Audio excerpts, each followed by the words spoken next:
Everybody, this is Dream, and today I'm going to be reviewing Gravity Chase. Gravity Chase is developed by Repixel8 and published by Repixel8. It comes out on January 21st, 2022, and it is a zero-grav racing game. So this is actually a pretty tough zero-grav racing game.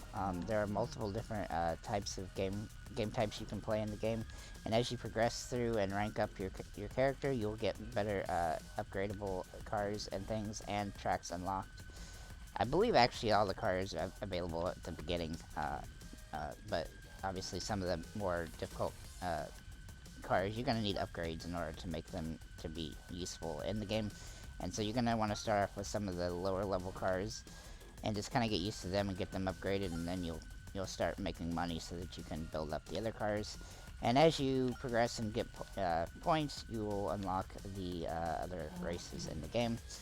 Basically, there's several different types of tracks, and there's three different game types. This first one is just arcade racing, which is what you're seeing here, and it's literally just racing as fast as you can.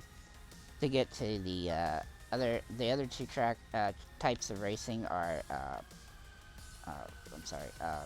where you play like Mario Kart style racing, where you have like items that you pick up that you can utilize in order to harm the other opponents and things and try to get the victory that way. And then the third type is Eliminator, and that particular game type is actually pretty difficult because the first lap of the race you don't have the access to boosts or anything aside from the ones that stand on the ground like that one I just hit. And so it does make it a little bit difficult to win those, because especially on the harder difficulties, because of the lack of boost. And as you can see right now in this race, I'm at the beginner car because my save actually got corrupted, and so I'm having to restart the game. I will show you after this race that I have most of the achievements already, but I'll show you what exactly happened there. But with that said, the game is quite fun. I think it's a pretty good zero-G racing game. However, it is pretty short and kind of doesn't have a ton to it, and so it's not doing anything you haven't really seen before, and it's not really doing anything particularly unique or unusual for these types of games. It's really hard to win early on, even with this car, because the racing does take a while to get used to, but and you just don't have that many upgrades available at this point. But you'll see, like, I leveled up to level 2, and that unlocks a new track. So you get points after each race, and some races that you get more than others.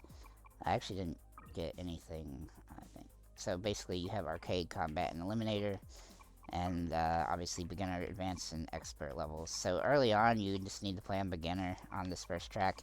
So one of the tricks for unlocking all the achievements is you really only need to play this track, and then once you unlock this track at 5,500 points, then you can get this track unlocked, and then pretty much the rest of the way you're just going to play this track only. I'm going to go ahead and show you that I have all these achievements. I only have 4 achievements left, but my game, like I told you, the save got corrupted, and I'm not exactly certain what happened there, but just be aware if you don't like 1k at straight, this could potentially happen to you. So unfortunately, like the menu screen, I'll show you that, is pretty simple.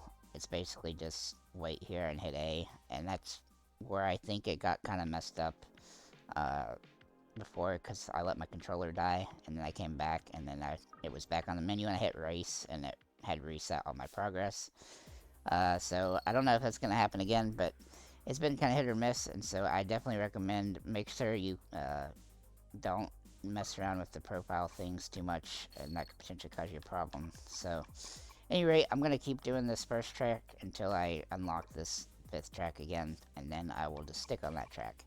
But overall, the racing, I'll kind of show you the eliminator and the combat racing real quick here.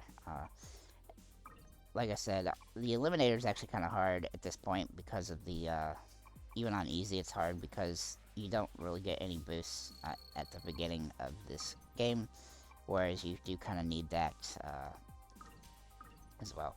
Also, just make sure to level up this first car so that you have good upgrades here, and see how that's maxed out. Those little blue dots in the corner are what the max that this car can do. Obviously you can see through these other cars they have higher requirements, but I actually don't recommend using any of these because this particular car just gives you the best chance at winning most of the time.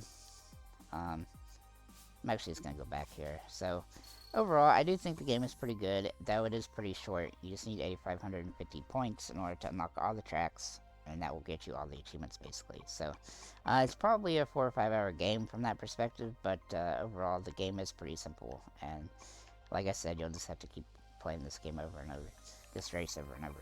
I will say that if the price of the game is under $15, I think that'd probably be a must-buy rating for this game. But if it's over that, then I would definitely wait for it to go on sale. But it's overall, it's a fun yet simple arcade zero gravity racing game. So you won't be disappointed if you're into those type of racing games.